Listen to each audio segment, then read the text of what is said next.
নমস্কার, সকলকে স্বাগত জানাই স্বাস্থ্যকর পুষ্টিকর খাদ্যশৈলীতে। আমি সুরঞ্জনা। আজকে নিয়ে চলে এসেছি আর একটা ইউনিক ডিশ। আজকে আমরা বানাবো পাইনাপেল ফিশ মালাইকারি। আর এটা বানাবো কিন্তু আমরা বাসা ফিশ দিয়ে। চাইলে কিন্তু আপনারা অন্য কোনো কাটা কম যুক্ত মাছ যেমন চিংড়ি, ভেটকি আর তার সঙ্গে সঙ্গে কাতলা মাছের পেটি দিয়েও কিন্তু বানিয়ে নিতে পারে। প্রসেস একই থাকবে, মাছটা শুধু বদলে যাবে। তাই এই মালয়েশিয়ান ডিশটি আমি কি করে বানাই অবশ্যই দেখতে থাকুন। আর ভালো লাগলে কিন্তু লাইক, শেয়ার অ্যান্ড সাবস্ক্রাইব করতে ভুলবেন না। তাহলে শুরু করা যাক। প্রথমেই বাসা ফিশ নিয়ে নিয়েছি, সেগুলোকে ছোট ছোট টুকরো করে কেটে নিয়েছি। এবার এটার মধ্যে ম্যারিনেশন করব।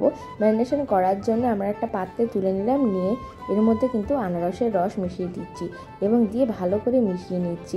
তার সঙ্গে একটু লেবুর রসও দিয়ে নেব, এর মধ্যে যে আষ্টেনি গন্ধ থাকে মাছের সেটা কাটানোর জন্য। তারপর একটু আমরা চাট মশলা, গোলমরিচ দিয়ে নিচ্ছি, সঙ্গে দিয়ে নিচ্ছি একটু চিলি ফ্লেক্স, দিয়ে ভালো করে এটাকে আমরা মেখে নিয়ে কিছুক্ষণ কিন্তু ঢেকে রেখে দেবো, যাতে এর মধ্যে থেকে একটা যে দুর্গন্ধ সেটা চলে যেতে পারে। এরপর এর মধ্যে আমরা সামান্য কর্নফ্লাওয়ার মিশিয়ে নিচ্ছি। কর্নফ্লাওয়ারটা দেওয়া হয়ে গেলে এর মধ্যে আমরা মিশিয়ে নেব সামান্য পরিমাণ ময়দা, যতটা দরকার হবে ঠিক ততটাই।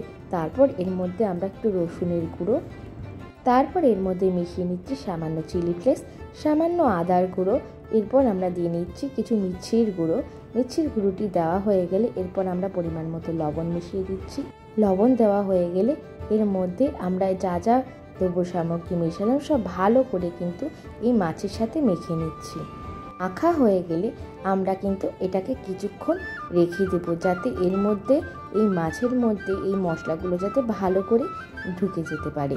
এরপর আমরা এটাকে কিছুক্ষণ রেখে দেবো ঢাকা দিয়ে। এরপর আমরা একটা কড়াই নিয়ে নেব। কড়াইয়ের মধ্যে কিন্তু সাদা রিফাইন্ড অয়েল দিয়ে দেবো, সবচেয়ে ভালো সানফ্লাওয়ার অয়েল, যাতে আপনার খুব ভালো এই পাকোড়া মানে যে ফিশের যে পাকোড়াটা আপনি ভেজে নিতে পারবেন। এটা আপনি শুধু ফিশ পাকোড়া হিসাবেও খেতে পারেন যেভাবে বানাচ্ছি, তাছাড়াও এমনিতেও আপনি এটা তৈরি করে নিতে পারেন। তাছাড়াও কিন্তু আপনি এটাকে দিয়ে এই যে আমরা সুন্দর যে কারিটার মধ্যে এই ফিশটাকে দেবো সেটাও তৈরি করে নিতে পারেন। দেখুন মাছগুলোকে ভালো করে ভেজে নিচ্ছি।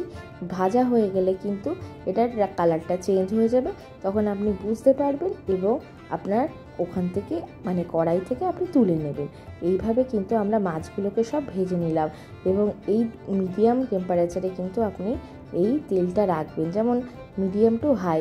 বেশি গরম তেল হয়ে গেলে কিন্তু মাছটার ভেতরে কাঁচাই থেকে যাবে। এরপর আমরা একটা কড়াই নিয়ে নিলাম, কড়াইয়ের মধ্যে কিন্তু সেই যে মাছটা ভেজেছিলাম ওই তেল একটু দিয়ে নিলাম। এরপর আমরা এর মধ্যে কিছু গোটা জিরে এবং তার সঙ্গে কিছু কারি পাতা দিয়ে নিলাম, দিয়ে ভালো করে কিন্তু ভেজে নেব। এটাই কিন্তু এই রান্নার একটা দারুণ ফ্লেভার আনবে। এর মধ্যে আমরা জিরে আর কারি পাতাটাকে ভালো করে ভাজা ভাজা হয়ে গেলে আমরা এর মধ্যে কিন্তু একটু ড্রাই কোকোনাট দিয়ে নিচ্ছি। ড্রাই কোকোনাটটাকে ভালো করে এর মধ্যে ভেজে এরপর আমরা একটু মিক্সার গ্রাইন্ডারে পেঁয়াজ আর লঙ্কা কিন্তু ভালো করে বেটে রেখেছিলাম, সেটিকে কড়াইয়ের মধ্যে দিয়ে ভালো করে কষিয়ে নিচ্ছি। এরপর এর মধ্যে আমরা পরিমাণ মতো দিয়ে নিচ্ছি গুড়ের গুঁড়ো। তারপর এর মধ্যে মিশিয়ে দেব আমরা পরিমাণ মতো অন্যান্য জিনিসগুলি, যেমন এর মধ্যে আমরা সামান্য হলুদের গুঁড়ো দিয়ে দিচ্ছি কালার আসার জন্য আর স্বাদের জন্য। তারপর দিয়ে নিচ্ছি একটু গোলমরিচের গুঁড়ো। তারপর আমরা একটু সামান্য ভাজা গুঁড়ো মশলা দিয়ে নিলাম, দিয়ে ভালো করে কিন্তু এই মশলাটাকে কষিয়ে নিচ্ছি। এই মশলাটা কষানো হয়ে গেলে এর মধ্যে কিন্তু আনারসের পেস্টটা দিয়ে দেবো, যেটা আপনি রস থেকে আলাদা করে রেখেছিলেন। এর মধ্যে কিন্তু রস কম ইউজ হবে, পেস্টটা বেশি ইউজ হবে। রস বেশি ইউজ করলে কিন্তু রান্নাটা তেতো হয়ে যাবে, সেই জন্য কিন্তু রসটা অতি সামান্য জাস্ট ম্যারিনেশনের সময় আমরা ইউজ করেছি। আর খুব সামান্য এখন একটু দিয়ে নিলাম, যাতে একটু সামান্য আনারসের ফ্লেভারটা থাকে। এরপর এর মধ্যে আমরা নারকেলের দুধ মিশিয়ে দিচ্ছি, দিয়ে ভালো করে কিন্তু গ্রেভিটাকে কষিয়ে নিচ্ছি। এর মধ্যে এরপর আমরা দিয়ে নিচ্ছি যে ফিশগুলোকে ভেজে রেখেছিলাম সেটা, আর কিছু আনারসের টুকরো, ওপর থেকে সামান্য আনারসের জুস দিয়ে নিচ্ছি জল দিয়ে ভালো করে এর মধ্যে কিন্তু এবার কষানো হয়ে গেলে কিন্তু অলমোস্ট এটা রেডি। এটা বেশিক্ষণ কিন্তু আর রান্না করবো না, যেহেতু মাছটা নরম তাই জন্য আমরা এখনই নামিয়ে নেব। এইভাবেই তৈরি করে নিন পাইনাপেল ফিশ মালাইকারি। এটাকে আপনি দেরাদুন রাইসের সাথে গরম গরম পরিবেশন করে খেতে পারেন। সঙ্গে এছাড়াও আপনি কিন্তু রুমালি রুটি কিংবা পরোটা দিয়ে পরিবেশন করতেই পারেন এই অসাধারণ ডিশটি। আমি গ্যারান্টি দিচ্ছি এই রকম সুস্বাদু ফিশ কারি আপনি আগে খেয়েছেন কি না আমার যথেষ্ট সন্দেহ, তাই একবার বানিয়ে অবশ্যই দেখবেন আর আমাকে কিন্তু কমেন্ট করতে একদমই ভুলবেন না।